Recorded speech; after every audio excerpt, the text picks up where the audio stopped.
சபையில் நடக்கும்போதும் தேற்றப்படணும். சின்ன சின்ன காரியத்துக்கும் சுருக்குன்னு உங்களுக்கு ஏறக்கூடாது. சின்ன சின்ன காரியங்களுக்கும் நம்மளை தான் பேசுகிறாரு. தேற்றப்படவே முடியாது. ஒரு நாள் சம்மட்டி தான் உங்களுக்கு, அப்படியே ஸ்டப்பன் ஆயிரும்.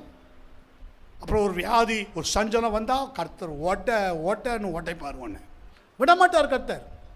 ஏன்னா நீ கிறிஸ்துவின் அன்பை விட்டு நம்மை உபத்திரவமோ, வியாகுலமோ, வருத்தமோ, சஞ்சலமோ, நிர்வாணமோ, பசியோ, அந்த கான்செப்ட்ல வந்து உட்கார்ந்து இருக்கிற சபையில சும்மா இல்லை. நீ